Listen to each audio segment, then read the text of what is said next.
Sweet. Awesome. Thanks again for coming on. Nice. I'm excited to have you here. After, last week we had a chat? We had about a 15-minute chat. And just from that conversation, I got 2 massive takeaways, and I've actually been implementing them. And I can't remember what I said. I can.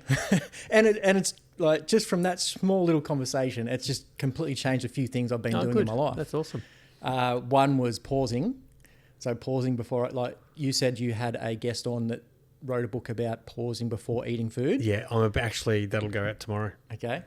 I'm looking forward to that. And I've actually been using that for like business sort of things. Yeah. So trying to cut waste in my time, I guess you could say. Yeah. And it was just a game changer. Simple things, hey? And then, just shows. And then we'll probably get into it a little bit, just a chat about purpose as well. Yeah. And 100%. it was a 15-minute chat, and I was just like, shit, that was unreal. So I'm excited for this. Good. And I know a lot of people are going to get a lot of good information out of it. Yep.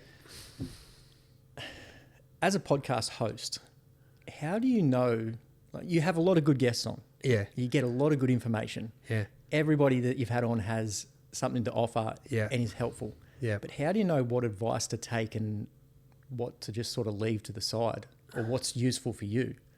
Like, how do you not get overwhelmed with all the information, and how do you know what works and what doesn't? You're talking about for me specifically? Yeah. Well, how do you navigate information and what you actually implement into your life? Well, you can't implement all of it. Mm. And the podcast is not for me, although I get a lot out of it. I put out all these podcasts because I know that someone will resonate with something, and it's not, and that's why I say to podcast guests, I say this is not about the information. I'm not interested in more information. People can get information anywhere. It's always about inspiration.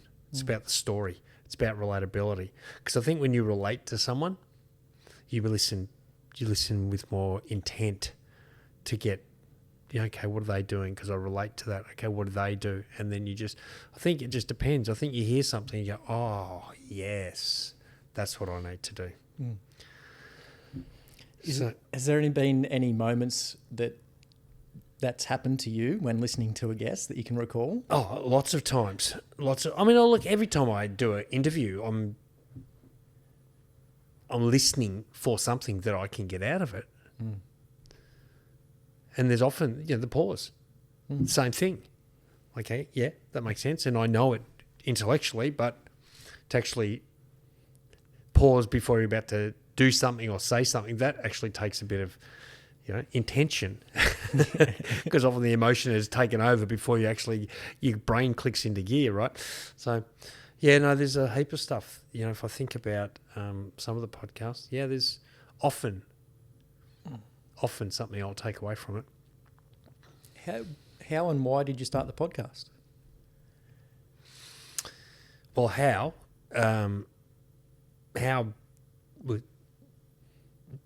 basically probably the same way you started yours. Get a microphone and start talking. Learn how it works and learn the tech side of it. Yeah. The why was, I wanted to do a podcast for a while, but just never had time. And then a great thing happened in the world. There was a global pandemic. And living in Melbourne, you weren't in Melbourne at the time, were you? No. Living in Melbourne, we went into lockdown for the vast majority of 2 years. So I had plenty of time up my sleeve. I thought, now's no better time than now, so let's do it now. And it's just evolved. I'm actually just about to, this episode's going out tomorrow, is episode 299. Oof. So yeah, right. Just about hit 300, which is a bit mind-blowing. So what's happening for the big 3-0? I haven't even thought about that. Probably not much. It'd just be another episode. Becomes just like your birthdays each year. Well, I've got all these ones that I've recorded, and I'm now just, I'm just trying to get them out as quickly as I can so they don't sit there for too long. So, a lot of people reach out to me saying, I want to start a podcast and all this sort of stuff. And I say exactly that. Just get a microphone and start talking. Like that's pretty much what a podcast is. And you are going to suck for a little while. Yeah. Until you hone it in and find your vibe, your niche, the way you like to talk about. Your strategy or your method or your process. Yeah, I think you click into your own little okay, what feels good? Yeah. At what point did you find that for you? And then what kept you going? Because the stats are stupid. Like most 80% of the podcasts don't last after 20 episodes or something like that. Yeah, but that's you take that anywhere. Like that. What about gym memberships? Yeah, okay, true. Oh, how many people spend thousands of bucks on gym membership and then Don't even turn up. Don't go more than once or twice? How many people start a university degree and drop out? How many people start a business and if the stats show it fails? Well, what's failing is the business, or is it the podcast, or is it the fact that people don't persist? I just released a blog, and the title was "Let Perseverance Do Its Work." Most people don't let perseverance do its work. For perseverance to do its work, it takes time, it takes patience, it takes effort, it takes consistency until the results start coming. And I've had that's sort of inbred in me these days. I mean, and it started a long time ago as a teenager, aspiring to be a professional athlete. It took a long time to break in to make it as a senior footballer at St Kilda. It took years, and rejection and pain and suffering and doubt and fear and all the stuff that comes along with that. But it just kept going because in my mind I was like, if I stop short, then there's no chance I will ever have a successful career. And it's the same with the podcast. If I stopped after 20, I'm just another bloke that started a podcast that didn't do anything with it. Now, sometimes there are things that you should stop that we persist with. And it's like, well, that's not getting any better and that's not getting you anywhere. So, but then, and that's a problem I have. I get into my head and go, oh no, I just got to stick at it because this is what I'm doing. I'm a very routine person. So even some of the things that I do on a day-to-day basis, I do it because it's like now it's so programmed into me that the thought of not doing it is like I'm letting myself down, which is not always a good thing. So there's a bit of OCD in there as well. How would you identify like what's a good thing and what's a bad thing, and what actually makes something bad? Like after our conversation the other day about purpose, I was sort of thinking about me podcasting.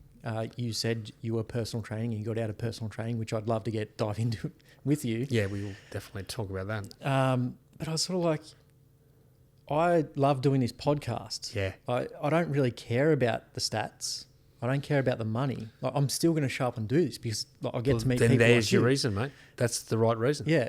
And however, if I was looking at this as a business, or I'd say it's probably failed. Like, you know what I mean? Like if I'm comparing to other podcasts. If you stopped at this point, you would say it failed. But if you look at it and go, okay, well, it's not generating me an income. It's not I'm not getting the commercial outcome that I would have wanted. Okay, how do I make that happen? And you tweak and change and then keep going and you modify what you do.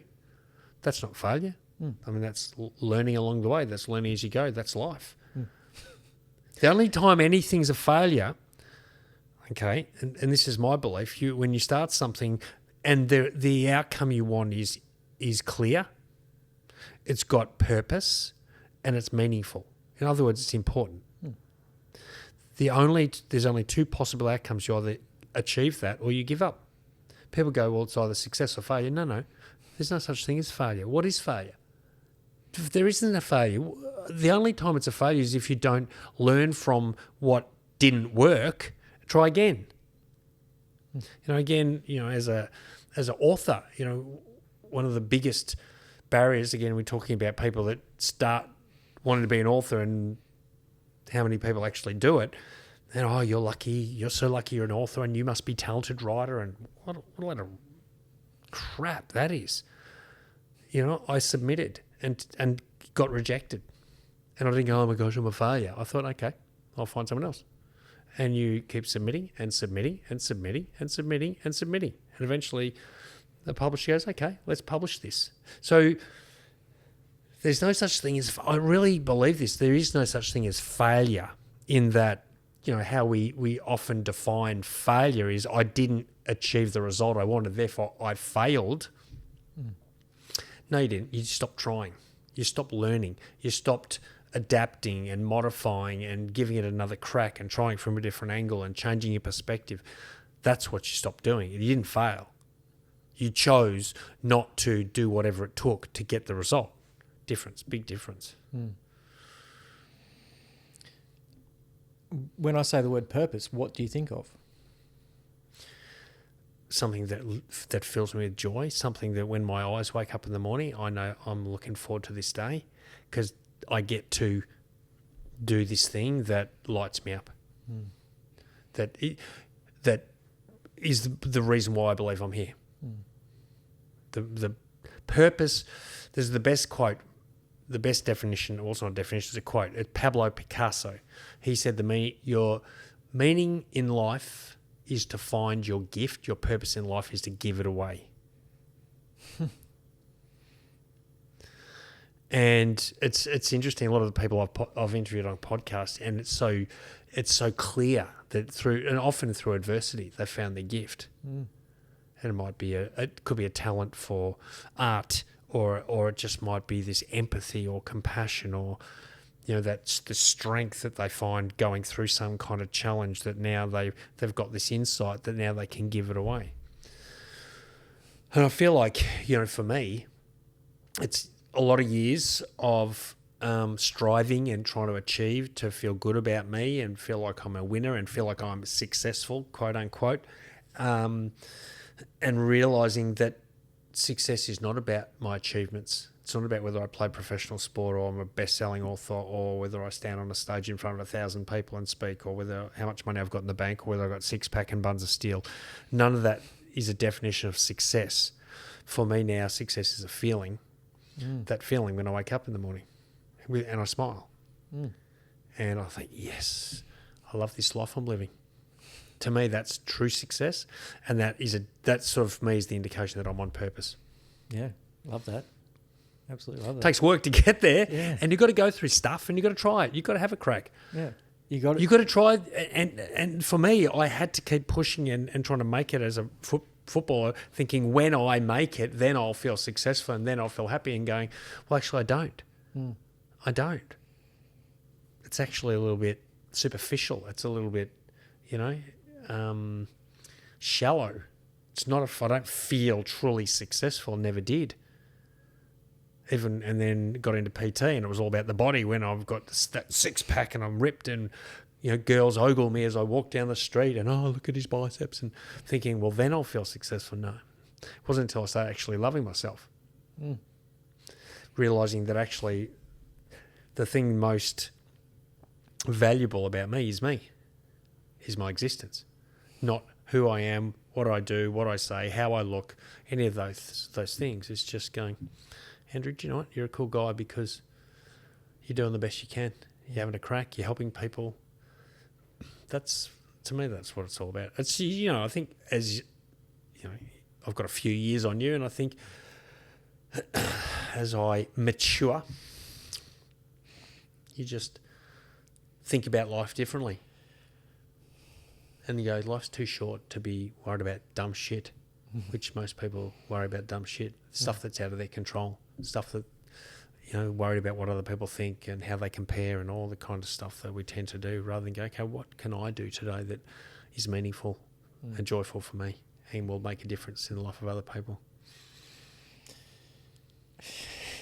Definitely. That is the goal, to get people to realise that. Yeah, and like you said, it takes a lot of work, especially when you're trying to look inward and love yourself before you love others. I think that's... Well, you can't love others until you love yourself. And looking inward's the hardest place to look. I'd much rather look anywhere else than at me. Yeah. I again, I don't know where it come from, but I just started realising I wasn't getting the outcome from things I wanted: relationships, friendships, business. And I'm like, well, what's going on? And eventually I started going, okay, well, I'm the only thing that's consistent here. Everything else is coming and going, and they're all failing. So I've got to sort of change who I am, or look in and see what's going on the inside. And yeah, when I started realising that, giving myself a bit of love and finding what I actually enjoy doing and being me as well. Same thing, being a PT, you get very caught up in things that don't matter. Superficial. And I got caught up in that for a long time. And it took a lot of work to get away from that. Well, you tend to become like the people you associate with, right?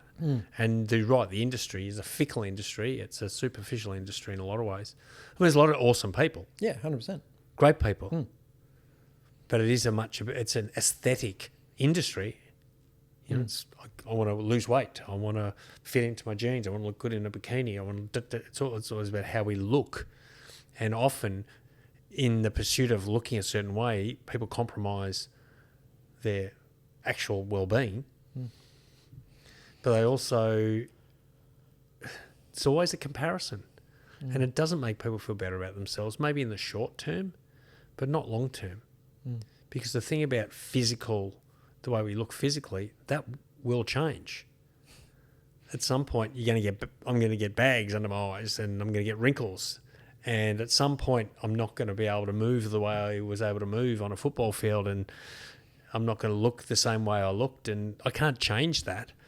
People try plastic surgery with all kinds of stuff, but it doesn't ever change. The bottom line is that unless you feel good about who you are, irrespective of all of that external stuff, you'll never be happy. You can't be happy.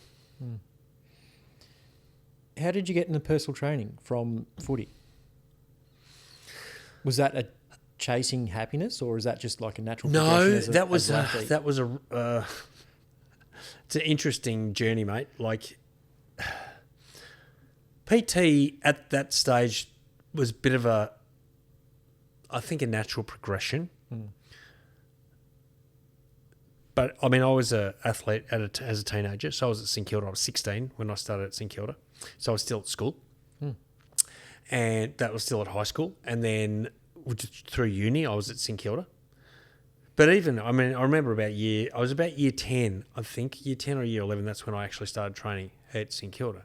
And it's about the same time your parents and teachers are going to ask you that crazy, the dumbest question in the world is, what do you want to do when you grow up? Like, as if a teenager knows what they want to do when they grow up. It's the dumbest question in the world.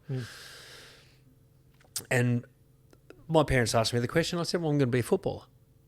And they're looking at me with a smile. Yes, Andrew. Pat, pat, pat. Yes, Andrew. Yes, you'll be a footballer. What do you want to do? And I said, Mum, Dad, I'm going to be a footballer. I'm going to be a professional athlete. I'm going to make a lot of money. I'm going to be famous. It's all good. Don't worry about me. So they're humouring me, going, yes, Andrew, we understand that you're going to be successful. What about a backup, though? Let's just think about a backup plan. So what would you want to do? And I'm thinking, and I was just wanted to get them off my back. And I said, I don't care what I do as long as it's got something to do with sport. That was the only criteria I had. So we looked through options, and I came across physical education. And I thought, well, that sounds like sport. So I ended up doing a phys ed degree. And this is just an indication of how little I cared, right? Like, that was a teaching degree, and I didn't realise till third year. I didn't care. Yeah. Like the fact that I had education I just saw the physical bit. I thought, okay. And the first 2 years of a phys ed degree were fun. So much fun. Like it was a lot of sport and a lot of, you did anatomy and physiology and that kind of stuff and just meeting new people. It was fun. It was third year. I'm doing third year of a 4-year course. And at the start of the third year, we're sitting in this lecture theatre and the lecturer's at the front explaining, outlining the year and what's going to happen. And, you're going to be doing teaching rounds this year. And I'm sitting there going, what is that all about? Why would I go do teaching rounds? Who wants to be a teacher? So I walk down the front after this lecture and I look at this guy and I say, you mentioned something about teaching rounds. What's that for? Why do we need to do that? And he's looked at me like we've got 3 heads. And he goes, Andrew, I said, yeah, you understand this is a Bachelor of Education. It's actually a teaching degree that you're doing. And I've gone, no, I didn't know that. Okay, cool. That's interesting information, probably useful information for me. So I ended up just thought, well, I'm here now. I've done 2 years. I'm in my third year, so may as well finish it. Did. I've got a teaching degree, may as well teach. So I taught for, I think, 3 years. 3 of the longest, most painful years of my life. And I was still playing at St Kilda, and I was not into it, but I needed the job. So after about 4 years, I thought, no, I've had enough of this. And at that point, I'd started working part-time in a gym. A couple of nights a week. After finished teaching, I'd go and work for a couple of nights in a gym, and I enjoyed it. It was fun. So the gym that I was working in, I ended up getting a full-time job there. Got out, finished teaching, retired from teaching, started working in this gym. And working there part-time and working there full-time were two different things. Part-time was fun. I could leave. Full-time, my boss was just this toxic, negative dick. And I just got to a point, only about 3 months into this job, and I told him to shove his job. I said, I don't need this.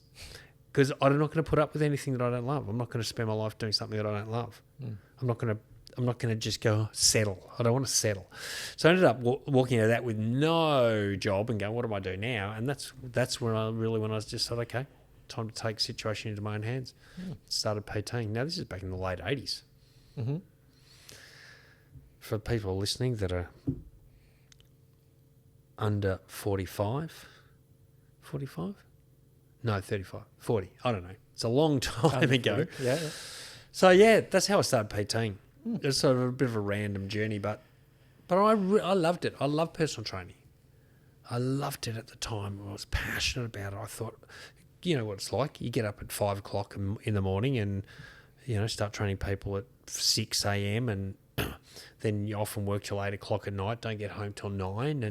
And that didn't bother me at all. I've come from teaching where I worked, started at 8:30, finished at 3, got, 12 paid weeks holiday a year, and I hated it. And now I've got no paid holidays and I'm working all these hours, and I was loving it. I thought, I'm going to do this forever.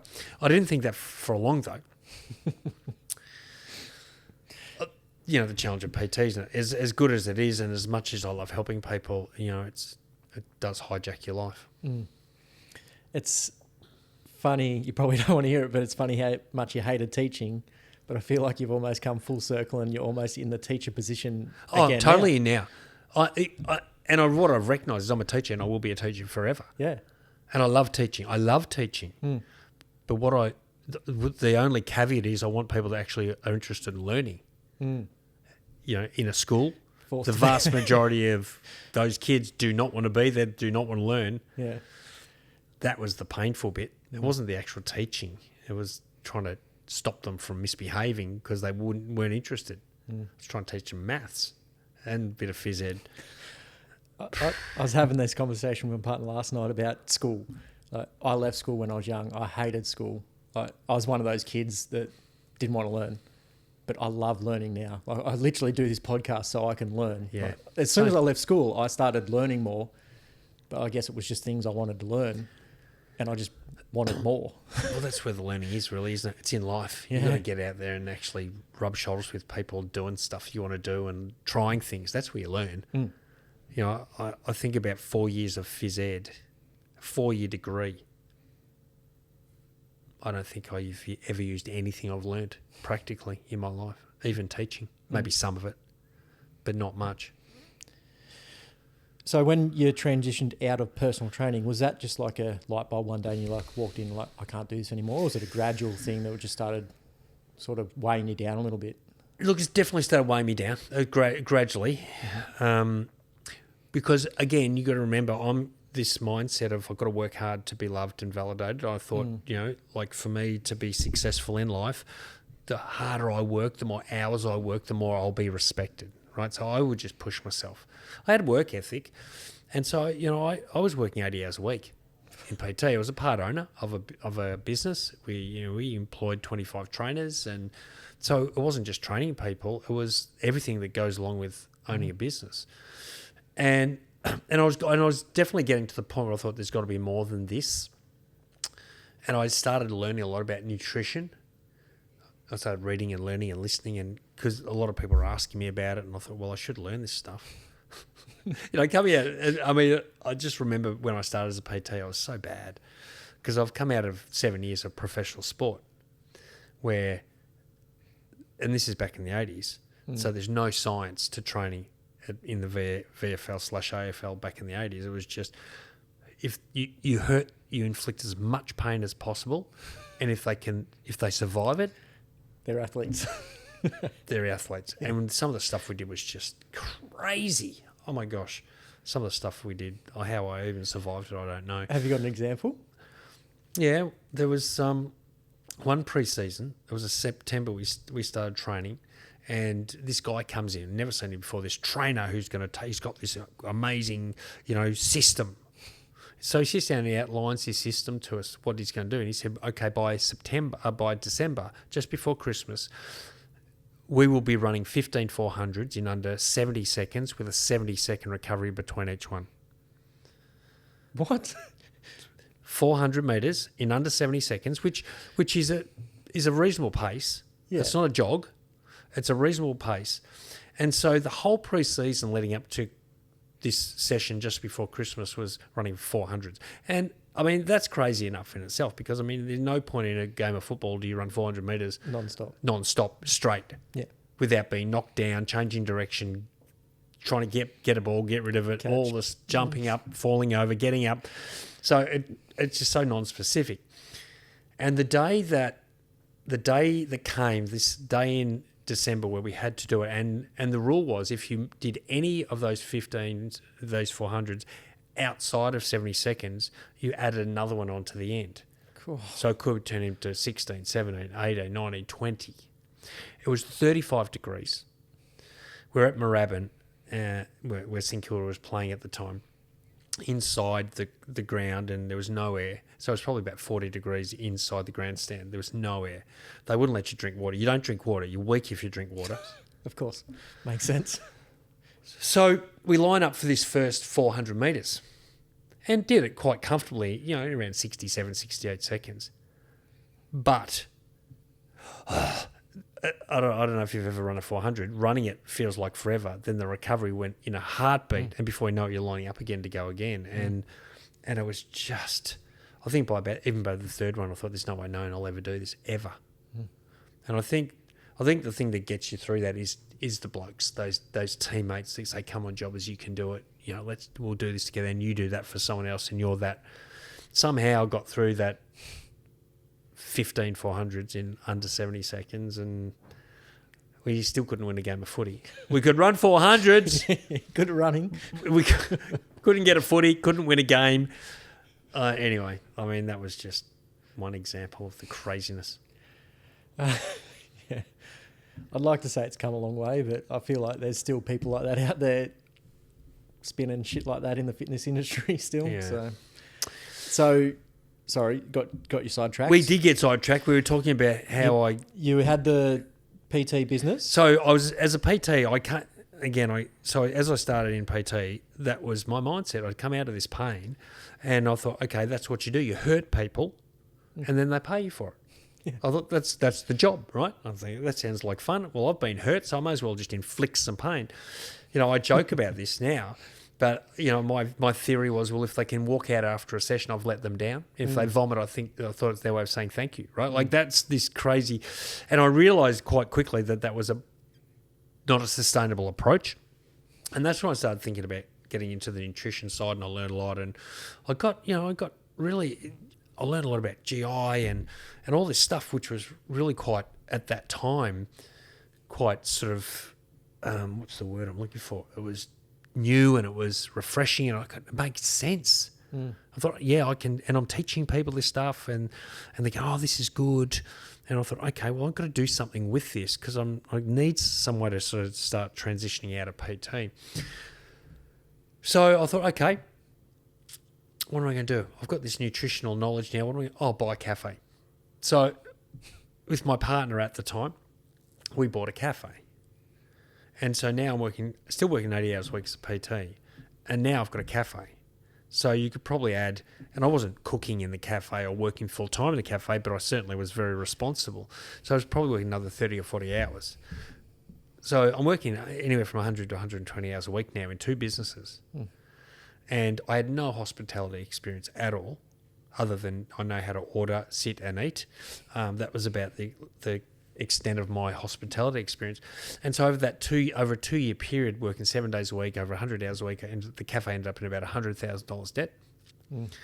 And I ended up ready to jump off a cliff. My life was in the absolute toilet. I'm thinking, this is going to be my answer. I'm going to make money and teach people and sell all this product and ba-ba-da-ba-da, and ended up, depressed and broken and helpless and hopeless. And it was a dark time, but that was the turning point for me, because I sat there. I remember this day very clearly. This is back in 2002. So it's 23 years ago as we're recording this. I remember there, just head in my hands, just shaking my head, thinking, my gosh, I'm just lost. What do I do? And that question, what am I going to do? And that, remember we said, what people ask you as a kid, what are you going to do, is the wrong question. Because often people think they know what they want to do, they go off and do it, and they go, I don't want to do this at all, right? So I got to the point where I thought, no, I'm not going to ask that question again, because that question got me here. Yeah. I need a better question. And so I came up with another question, a life-changing question, a game-changing question. And the question was, how do you want to live? Because this isn't it. And so what that does, that question removes any criteria for what I do. When you get clear on how you want to live, then all you do is you want to find a way that'll help me achieve that. Yeah? So this is why this is a key moment in my life. So I sat there that day thinking, how do I want to live? And I started, my life at that stage was in the toilet. Everything was bad. My health was bad. My finances were gone. My relationship was strained. Everything was bad.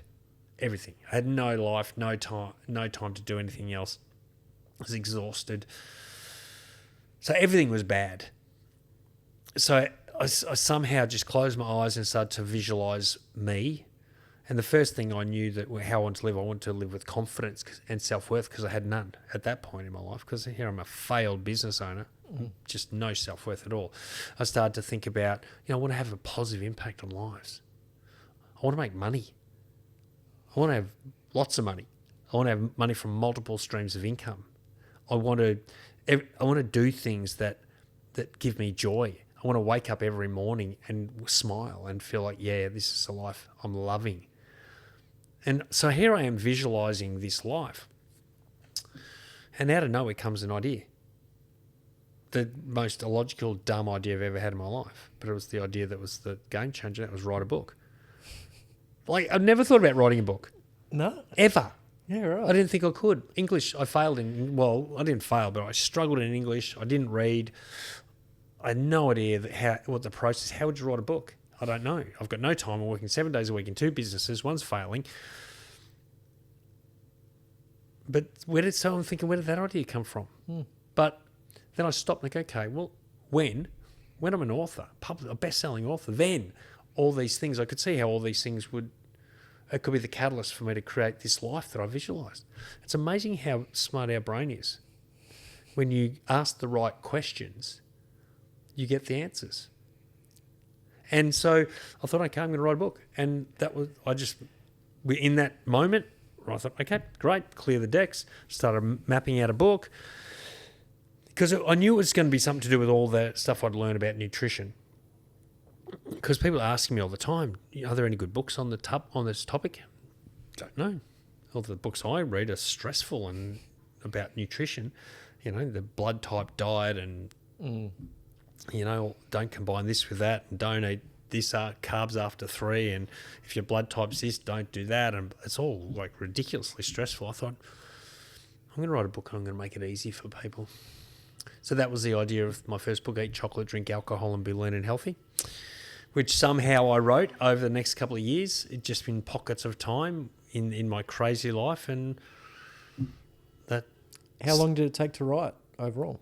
Oh, mate, I don't even know, to be honest. I was just spending 15 minutes here, 10 minutes there each day. It took me about 6 months, I reckon, to write a manuscript, and then it took me the next sort of 12 to 18 months to find a publisher, get it published and get it published. So I published in 2004. Became a best-selling book. I planned that. In my head, I'm right, if I'm going to do this, it's going to be a bestseller. I had no idea how to do that. It's such a naive belief. But there's power in naivety, and it shows the power of our thoughts and our beliefs, and understanding that. And this is what I learned in this process: is ability and knowledge is not the key here. People think, well, I'm not good enough, or I'm not smart enough, or I'm not talented enough. Well, I wasn't a writer at all. But if you practice something and you create the right rhythms and the right routines, and you persist, you keep going, you'll get the result, right? Like if you start heading in a direction and you keep going, you'll get where you want to go as long as you're heading in the right direction. Yeah.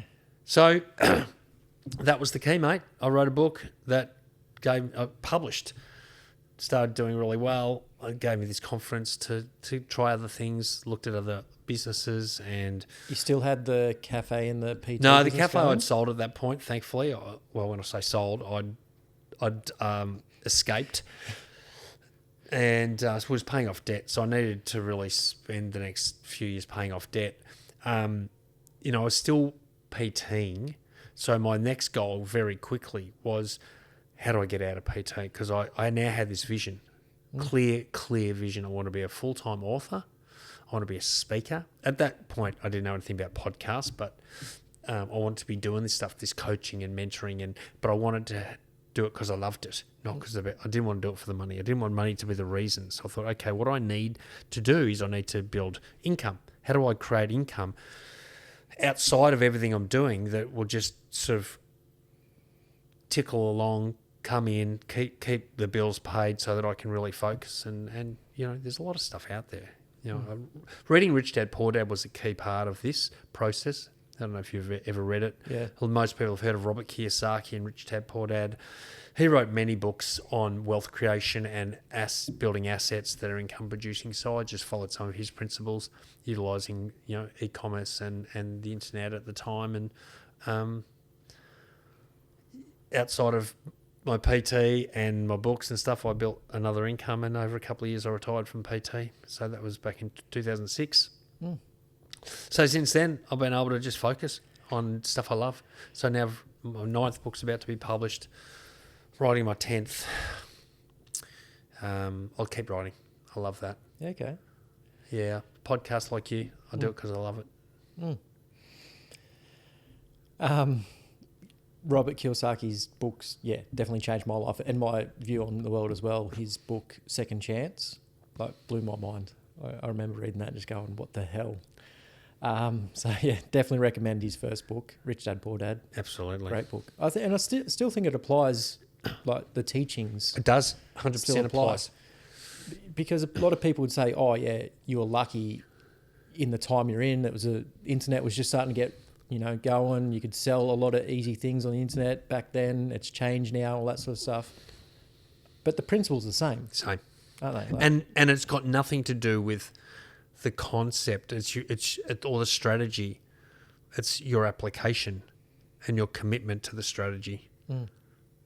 So anything will work if you commit yourself to it and you stay the course. And again, like we've spoken about already, like people go, oh, you're so lucky that you made money on the internet. Luck's got nothing to do with it. It's creating the right routines. It's building the right habits. It's doing the stuff you need to do on a daily basis, whether you feel like doing it or not. That's how you build any business. That's how you build your health. That's how you write a book. That's how you strengthen a relationship. It's doing the stuff you need to do, whether you feel like doing it or not. People go, oh, yeah, I wasn't motivated today. How many times would you hear that? Yeah. Oh, yeah, I wasn't inspired today, or I wasn't hungry. I didn't eat breakfast because I wasn't hungry, thinking, that's important. Well, it's actually not important. You do it, whether you feel like doing it or not, until it becomes an unconscious habit, and then you don't have to think about it anymore. Let's stop there for a second, because I think that is a big takeaway for people. So I'll ask you, what's the difference between motivation and discipline, and how should people navigate that? Well, motivation is often, I think we rely on external motivation.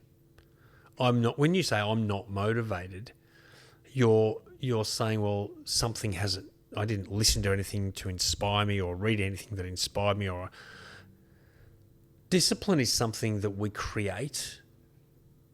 And I think when the stakes are high enough, discipline can lead to motivation and vice versa. I believe it, but it's got to come from an internal drive of something we want.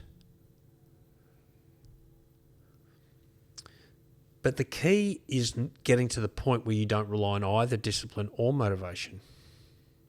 You only need those two things until something becomes an unconscious habit. Like, for example, the simplest example is brushing your teeth. Now, I would imagine most people brush their teeth every day, twice a day. Now, I would also imagine most people don't debate about it. Will I or won't I? I don't know if I want to feel like brushing my teeth today. They just do it. Why do they do it? Because it is now a strong neural pathway in their brain. They eat breakfast, they go and brush their teeth. And often they're doing it and they don't remember putting the toothpaste on the brush. It's such a strong unconscious habit that it's just by nature. And all of us have unconscious habits, things we do that we don't even think about. I mean, I could be sitting doing something with my fingers in my mouth, chewing on my nails. Oh, stop doing that, Andrew. Like now that's become an unconscious habit. People are smokers, or people, coffee, or, there's a lot of things that we turn into unconscious habits. And often the bad habits we have, we do it because we're not conscious. It's almost by default we create bad habits, but you've got to be very, very deliberate to create habits that are going to move you towards better health, better relationships, financial abundance, building assets, that kind of thing. So the discipline piece, I mean, from a neuroscience point of view, the science is suggesting that it takes at least 63 days of consistent application of a behaviour to turn it into a strong neural pathway. Now think about 63 days. You might go, oh my gosh, that's a long time. But in the context of your life, 63 days is nothing. And if you only have to focus, you only need discipline for 63 days to get out of bed and exercise, or to eat breakfast, or to read a book, or to listen to a podcast, or to compliment 5 people, whatever it might be. If you only need to be deliberate about it for 63 days and then it clicks into this unconscious habit, in other words, you don't have to think about it anymore. You just do it. Your alarm goes off, you get up. You get out of bed, go into the kitchen, and you're putting your muesli in your bowl, you're eating. Oh, okay. And you just automatically listen to a podcast, or you just jump into bed and you grab the book. You don't even think about it and you're reading. So the discipline piece, I think we get sold this story that you've got to be disciplined your whole life. And I've been asked this question in podcasts before, do you think you need to focus on your health and well-being every single day? And I think most people would go, yeah. I said, no, you don't. You only have to focus long enough until the things that you're focusing on become unconscious routines and habits. My alarm goes off at 4:52 every morning. Let me tell you, excuse me, rarely do I feel like getting up. But before I know what's going on, I'm out of bed. How? Why? Because I've done it for so long, it's just what I do. It's no longer a discipline. Yeah. Oh, you're so disciplined. You write every day. No, I do write every day. Because I've done it for so many years that it's just unconscious habit. So all these things that I do, and people go, oh my gosh, you're so talented or so lucky, or all this kind of stuff. If you just understood that if you can focus on what's important in your life, what's most important, to find that inner drive for you to take action on one thing, just one action, one behaviour, and just for 63 days, just focus on that one behaviour and don't miss a day. And if you miss a day, people do. People go, oh, that's right, I missed a day, I'll just get back. No, don't, just keep going. Because if you miss a day and think that's okay and you let yourself off, then you're creating a habit of letting yourself off the hook. So you go back and start again. Go back to day one. Your goal is to get through 63 days consecutively without missing that simple, seemingly insignificant behaviour. Because we go, oh, it doesn't matter if I miss a day. Yeah, it does matter. It matters in a big way if you miss a day. So you go back to day one, and at any point if you miss a day, you go back to day one again. So if you go to day 7 and you miss a day, okay, don't beat yourself up. Go back, start again. If you get to day 25 and miss a day, go back and start again. If you get to day 40 and miss a day, go back. If you get to day 62, that's dumb, but go back and start again. Because until you get through that, that's the discipline piece. That's where most people struggle in that habit forming phase. And so you need strategies to keep you going. That's where you need a PT or a trainer or a coach or a mentor or an accountability partner. That's where you really need to be very clear on what's important and have your vision board and your affirmations, and you start working on that identity piece. You know, who am I? Who am I? Because the identity piece is probably the most important part, and the reason why most people give up because of who they believe they are. I'm not good enough. I procrastinate. I never stick at anything. I don't have enough willpower. I don't like breakfast. I'm too tired. I'm and they just talk themselves out of it. The work's got to be done in their brain. Like you said, it's the hardest part. Like trying to get people to turn inward and look at those things is extremely hard. And like again, as a PT, like you would have realised early on, like, just getting people to exercise definitely isn't enough. Getting them to change their mind and their self-talk. I have so many clients, I'm not fit enough to do that, or I'm not strong enough to do that. I'm like, yes, you are. You're just not yet. Or like just changing the language is very hard, and getting them to think in that way. And I sort of want to transition that into, like, yes, there's always things that we want to improve. Like, and I just wish that sometimes people would just focus on themselves, turn inward, and just spend 60 days, forget everybody else. Like you said, it's only 60 days. You can change your life in 60 days and live a lot longer if you're just focused. But we all get caught up with noise and this is happening, that's happening.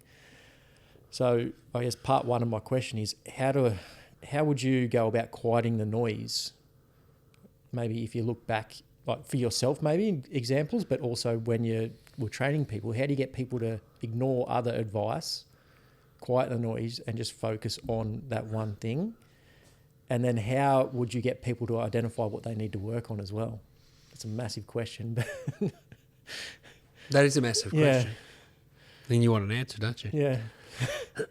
Yeah. What was the first part again? Like how do you get people to focus more would be the simple question. Well, you talked about noise. And look, the reality is that there's a lot of noise. Social media is noise. People's opinions is noise. The news is noise. Walking out the street, there's noise. There is so much negativity. And I think that's the problem, There's the other noise is this negative self-talk that we have, and I think what a lot of people don't realise, we believe these lies. We believe the lies. Like you've been told when you're a kid, you're not good enough, not smart enough. I got told so many times as a kid, got asked the question, why aren't you more like your brother? I had an older brother. Why aren't you more like your brother? And I don't think they realised when they were asking me that question that in a small child's brain that was translated to you're not good enough as you are. So I started to believe the lie. And that becomes noise. Every time you try to do something, the voice is saying, well, you're not good enough. You can't do that. Who do you think you are?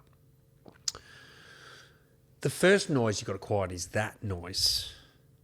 Because if you don't quieten that noise, if you believe that noise, then all the other noise you hear just reinforces that noise. The messages of the world that, it's too hard to do this and you'll never do that and, no one ever achieves that. And, you believe all that stuff. So I think the focus, you said focus inward. That's the place where people need to focus. There's a book that I've read and this really highlighted to me that what I'm about to say. The book was called The Power to Change by a guy called Craig Groeschel. And in it, there's a statement and it says, you do what you do because of what you think of you. Everything you do is because of what you think of you. So and this is such a great statement because when we stop and reflect on, okay, what am I doing in this area of my life? Health and well-being. Well, I'm inconsistent. I never stick at things. I'm overweight, I'm unhealthy, I'm tired. Okay, how do I think about me in that area? What do I think about myself in that area? Relationships. I'm not lovable. I can't keep a relationship. No one's going to love me, that kind of thing. Okay, so how's that playing out? That it always plays out. So that inner talk, that noise is playing out in our life right now. And we like to blame other things. Oh, yeah, it was such and such's fault or whatever. But every outcome we're currently experiencing in our life is a reflection of our belief, our identity, what we believe about ourselves, because it's the things we're doing that are leading to the outcomes, not anyone else. I'm overweight or I'm healthy because I'm hitting snooze, I'm putting the wrong food into my body, I'm getting stressed, my relationships are not working because I'm too self-absorbed and I'm blaming someone else. When you look at your actual behavior, the answers always lie there. But the answer to behavior is identity.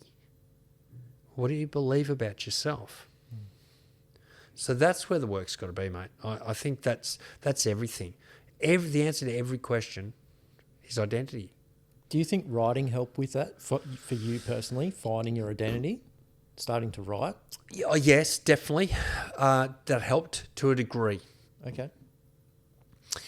I think where really things changed for me was after my third marriage ended.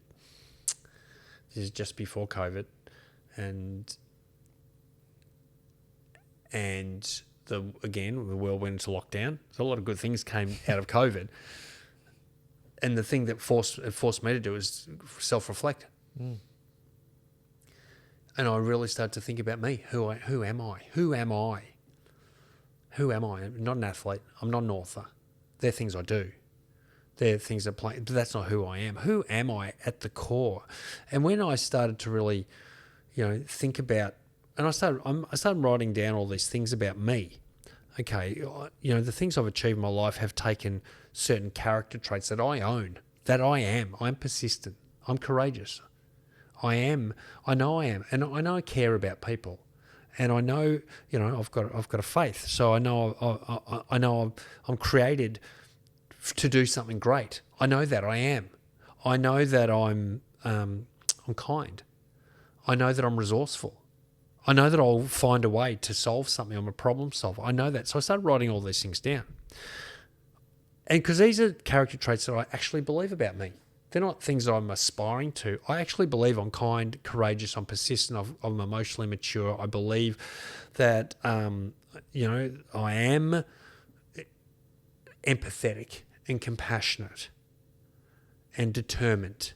And I've displayed those in a professional sporting career. I've displayed that in a relentless pursuit in a business and writing a book. I've displayed all these character traits. So, okay, that's me. That's who I am. Because what happens is we've got this other list. We've got two lists going on.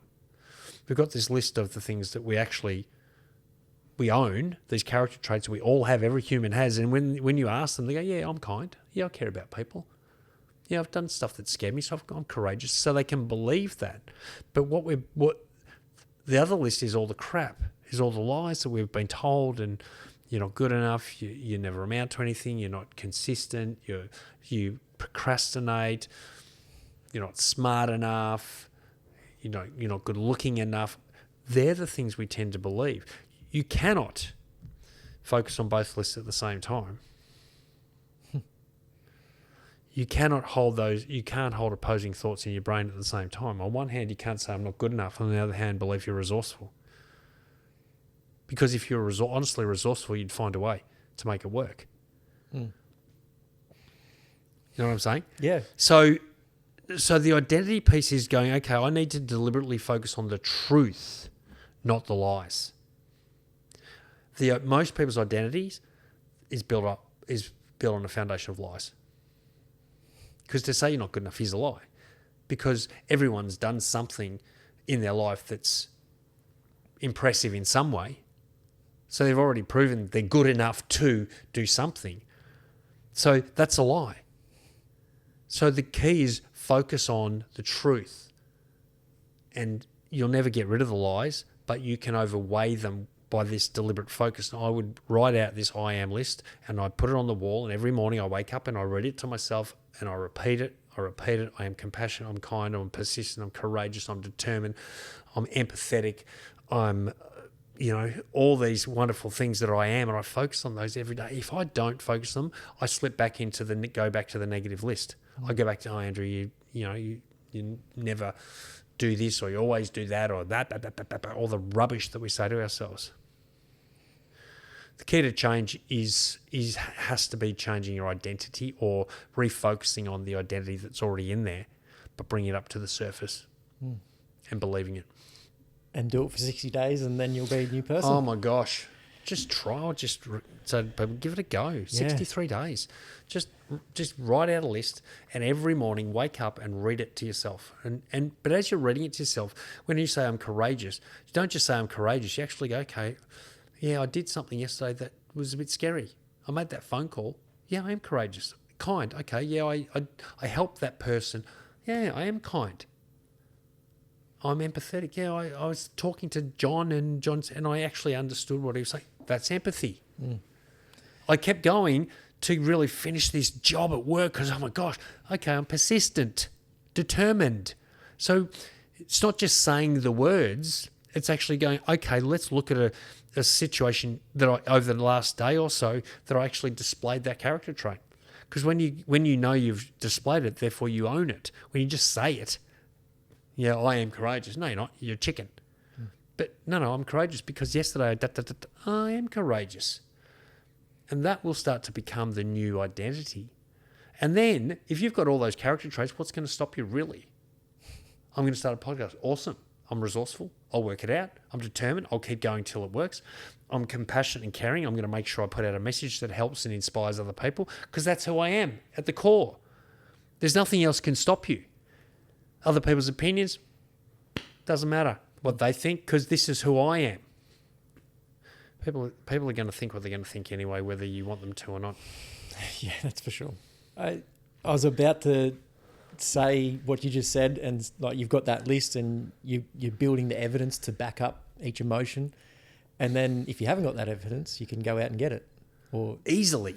Well, ask someone. Go and ask your mum or your dad or your brother or your sister or your partner. What do you see in me? And give me some evidence to support it. And I guarantee you will find people that will say, you are one of the kindest people I know. Really? Why do you say that? Because I saw you do this and that and what you did for me the other day. Okay. Yeah, you're right, I am. And it's amazing how we miss this stuff about ourselves. We can see it in others, but we miss it about ourselves. Yeah, definitely.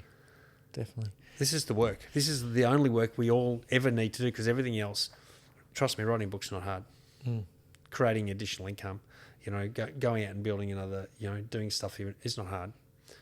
It's the self-talk. It's the doubt we overcome. It's the crap that we say to ourselves. That's the hard work, overcoming that. Do that. Life is smooth. So 2 thoughts on that. Again, from the conversation we had last week about telling, like, stop or pausing.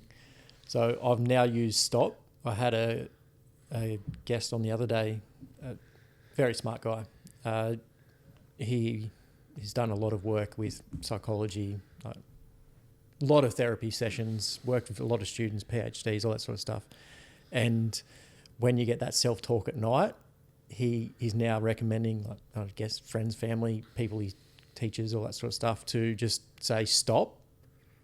Like, literally, we all lay in bed and think about things. So when that happens, he's stop, pause, get up, write it all out, and then now close the book on it. So you actually got the physical of closing those thoughts away and then going back to bed. So I've been using that, but also how you said you can't have 2 thoughts. You can't hold opposing thoughts in your brain at the same time. So I don't know if I heard it on your podcast or another one, but you can't have opposing emotions. So whenever I'm having those self-doubts at the moment, I'll stop, pause. I'm like, okay, am I negative? I'll be positive, because if you're positive, you can't be negative. Or if you're angry, you can't be sad, and vice versa. So just pausing in those moments and going, okay, well, what's the opposite? And doing the opposite, I've found very helpful. And it definitely changing. It does, yeah. But you've got to be very deliberate about it. Yeah. You've got to be able to, and it's hard. The pause is hard because often we feel something. If we feel anger, we want to say it. We don't really stop and think before we say it. You know what it's like? You say it, and even as those words coming out of your mouth, you go, oh no, this is not going to land well. Or you're frustrated or something, and you pick up that bit of chocolate, and you're chewing it, going, I shouldn't be eating this. You know, in your head, you're going, I shouldn't be doing this. So the pause is really important, just to go, okay, I'm about to say something. Is that really what I want to say? Is that going to give me the outcome that I want? If I eat this, if I hit snooze, is this really going to get me what I want in my life? And that pause is a really important. It's not easy though. It's not easy. I think a lot of people think like these things are just going to be easy. I'll just pause on everything, but it takes a lot of work, and you are going to fail a lot at it. Yep. But you just got to keep trying. Keep trying. Keep going. Yeah, absolutely. If you could get everybody in Australia to do one thing, wake up, and they had to do an actual thing, not just sit there and think, but an actual practical thing every single day, doesn't matter what it is, what would you get every single person to do? Just focus on their strengths. Focus on why they are good enough. Focus on this one life that we get, and make a decision. I will not waste a second of this life worried about crap that I have no control over. I think, we wake up in the morning, and most people wake up anxious like I have, focusing on what we don't want, rather than focus on another day. Awesome. A new day. Get out of the thank God it's Friday club and get into the thank God it's today club, because today is a blank page. You wake up in the morning, it's a blank page. I just think, I just want everyone to know they're good enough. They don't have to be bigger or prettier or more ripped or richer, or they're already amazing right now.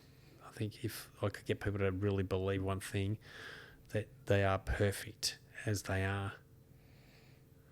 They don't need to do anything to be more loved or be more valued or be more worthy. They're already that. And with that feeling, now go out and make a difference in the world, because you'll never make a difference in the world, the positive difference you want to have, unless you feel that. 100%. What's one thing you do every day that you feel like you have to do? Otherwise, the day's ruined. Well, there's a lot of things I feel like I have to do. I probably don't have to do all of them, but I pray. I'm a Christian, so I wake up and I pray every morning, and I have to do that. I do my affirmations. I affirm my I am list every day. Exercise every day. For me, that's, if I am having a day where I'm a bit anxious or a bit stressed or things aren't going the way I want, exercise for me is just an answer, because it's something I'm in control of. It's something, I live on the beach in St Kilda, so I go down and I look at the sunrise and try and looking at the water, and I get to be grateful for where I live and this world around me. And so, there's those few things that are, I couldn't do without. The prayer, the affirmations, the movement, they really set up my day. They put me in this frame of gratitude and excitement and joy and meaning. Okay, great. I'm ready to do something great today. I'm ready to make a difference today. I'm ready to put out a message into this world that's going to have a ripple effect. Have you always been religious? No. What does religion mean to you? I wouldn't describe what I believe is religion. I believe in God, and I haven't always.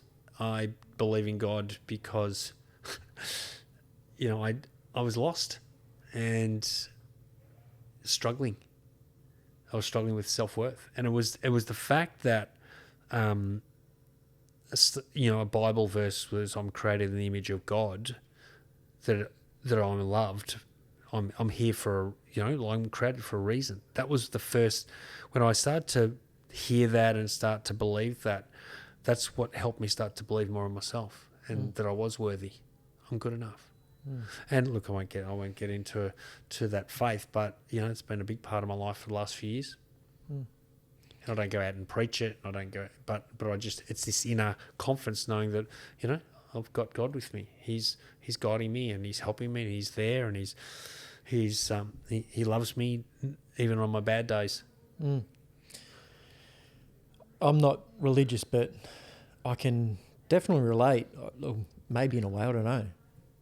I've had a few guests on that have, when they hit bad times or they're, second guessing their life, themselves, all that sort of stuff, and when you can turn back on something, whether you call it God or whatever it is, and they're like, "I got you back. You're here for a reason."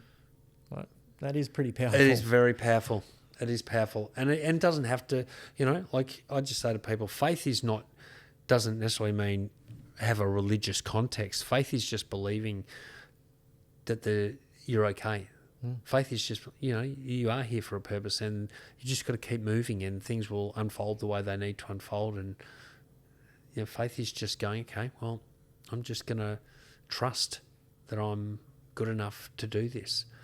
And that's a hard thing to do. Again, another hard thing to do, particularly when you're surrounded by people that don't believe that and will tell you everything, why things are so hard and why, you've got to do this and do that. And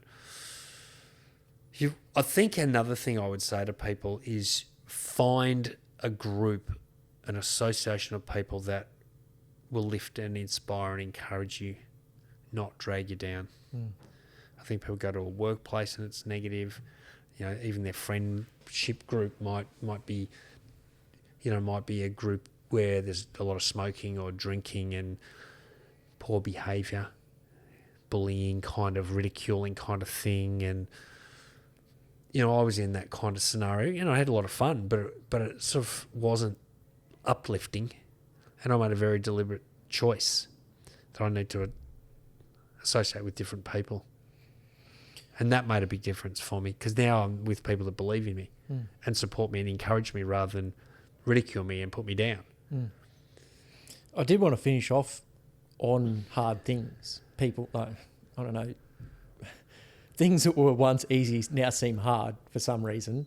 And again, I think it's because of, people are getting in these little echo chambers. It's at work with their friendships. And when you do go to change and start finding yourself in whatever way you're trying to do it, it's hard because you've got to pull away from them.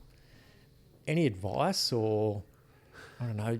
And that takes courage. Look, it just takes courage. You've just got to ask the question, how do I feel when I leave this group? Do I feel good about me? Do I feel uplifted? Do I feel strong or do I feel judged? Do I feel criticised? You've got to answer the question. And if you're walking away and feeling judged, criticised, put down, you stay there, that's where your life's going. You just got to know that you will become like the people you associate with. Yep. So you stay there and you're in trouble. So it takes guts to go, no, I'm not going to be here anymore now. And look, you got to be a bit careful because this might be family. And I'm not saying just walk away from your family. But what I'm saying is when you are with your family, you've got to walk in with your suit of armour on. Yeah. You've got to go in there going, okay, I'm bulletproof. Don't react and try and change the conversation. Try and direct the conversation to more positive things. If you can't, will you limit your time with your family? But you can walk away from social groups if they're not serving you, if they're not supporting you. Be courageous. And people go, well, what's the saying? If I don't have my negative friends, I'll have no friends at all. No, that's not how it works. It's not negative friends or no friends. It's negative friends or positive friends.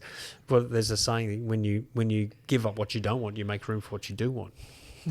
Right? It's amazing what will happen when you go, no, I need to find a group of people that will lift, support, encourage me, that I like being around, that make I feel good when I leave them. They're out there. Yeah, and there definitely might be a transition period where it might be scarce on the positive side, but the more you spend there, the bigger it will get. Absolutely. And look, if you're listening to this, reach out to me. Reach out to Jack. I mean, reach out and say, hey, what do you recommend? There's an answer. You just got to ask the question. You got to ask the right questions. It comes back to asking the right questions. First question, how do you want to live? How do you want to live? How do you want to live? And then build an identity that supports that. I knew this would be a great chat. I'm ready to finish this and just start going. Go, man, go. Things. So what's the future look like for you? Like, what's on? You said you're writing a new book. Oh, mate, I'm always writing books. I'll write books forever. Are they always the same? Like saying No,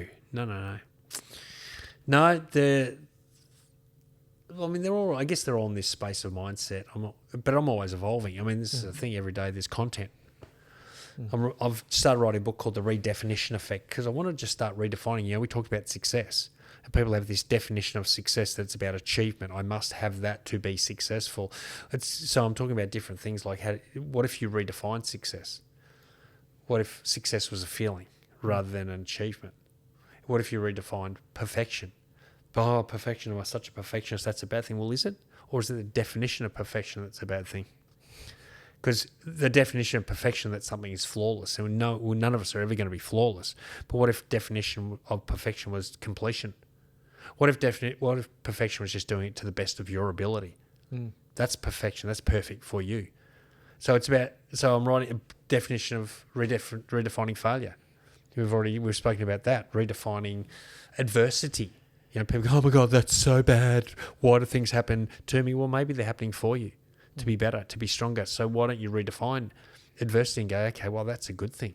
If I'm going through a challenge, this is a good thing because I'm getting stronger. I'm learning something. There's something great's going to come out of this. So that's a book I'm writing at the moment.